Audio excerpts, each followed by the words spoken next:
I thought this was quite an interesting story to bring up. I saw some very interesting uh, Twitter pictures of former President Zuma going for to do his thumbs basically, and I thought that was quite an interesting one, and I wanted to talk about it alongside the theme of Bushiri.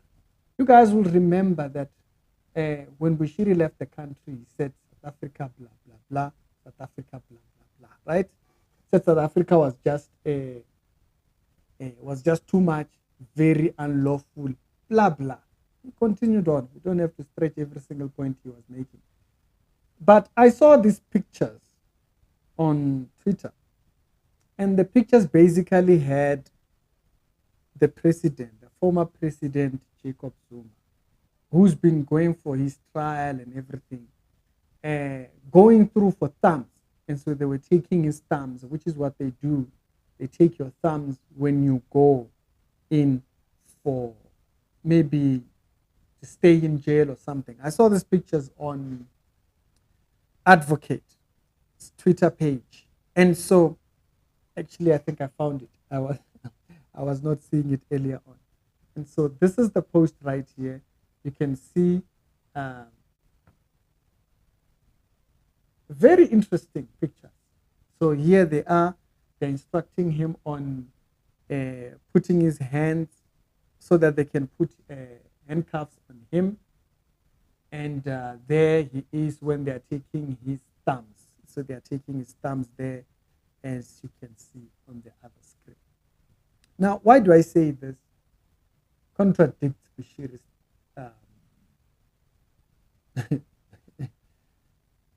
you see, Bushiri painted South Africa as this evil country which is lawless, which has no law behind it or anything like that. And since he painted that picture,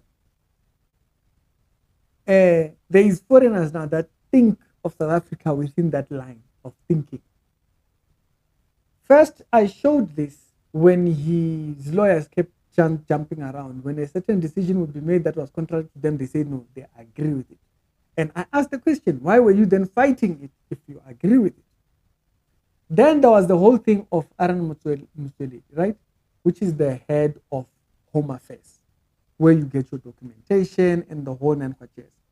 There was a whole case that was ruled against him, and he was supposed to pay a certain amount of money because, the court had ruled it, that he was dealing with foreigners wrongly. Notice the point. The point was that the idea that he could do whatever he wanted, he was charged because of that.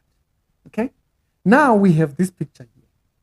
Where the former president, this is not just anybody, not Jack and Jill on the road. The former president, the one who was before this one, who is there now. He was going through for processing. He was going through for processing. He was doing amatams there before he goes inside. The system in South Africa, though it might be dodgy in certain areas, but to say that the system was just against him, very questionable. And this here shows what we were trying to say back then. When we said the system that he was painting of South Africa was very wrong, and it was nothing like the South Africa that we know. Because otherwise, if it was so, this should not have been. Unlike other African countries. In other African countries, for example, Yahya Jammeh, that guy who was a dictator, people did whatever he wanted. Till date, that guy has never seen the back of a jail cell. As a matter of fact, lately there was even exposures that Yahya Jammeh is even influencing. There was audios of him saying he was bragging of how much influence he still has, even though he's no longer in power. In other African countries, my guy, you are on the right side, you are moneyed, you are whatnot, you'll get away with everything. But in this country, there is, we might not praise everything because, not everything is okay. But there is a form of accountability in South Africa, which is contrary to the one that he was portraying. Because he made it about, no, it's just against foreigners. No, this is contrary. President, former president, been there, held accountable. Okay, when are you going to be held accountable for your own? You're busy playing jumping jacks in there. Busy hooping around the laws. Hey, they wanted South Africa to come. They didn't want to do virtual. Okay, they go there. And you know, him and his legal team, they are very smart people. They are smart by the law. But by conscience, dead in the conscience. You see, they will say something that doesn't apply to a certain thing. Like, for example, they have this tendency of going out and delaying the case. They delay the presentation of the information that should actually bring him back by making, no, they didn't follow the right processes, what. And then when they come out, what do they say? They say, no, you see, they don't have evidence. But wait, you are the one that held up the process of them presenting. Right now, the narrative is that South Africa is nothing. That's the narrative that they are pushing. No, they don't have anything. The South Africa is nothing on Bushiri. They have nothing. Aibo. Why? Because he runs on unjust. He's unjust. He runs around the laws in order. But then when he speaks to the people that don't know anything about the law system, he speaks as if there is nothing. Because he knows people are ignorant of the fact that he went and he presented a motion that the evidence presentation or the presentation of what the South Africans came to Malawi. How long was he fighting for that? For a year plus. Now when they're there, they have been made to pay for this, for the legal appearances and what. No, they must pay. Why don't you allow the presentation of because they run on unjust. So the very fact that he was, what you are seeing here shows you what kind of a person Bushiri is. It's not Bushiri on the picture. Don't worry. So Tatama Gunwe later. This here shows you, it proves Bushiri was wrong about South Africa.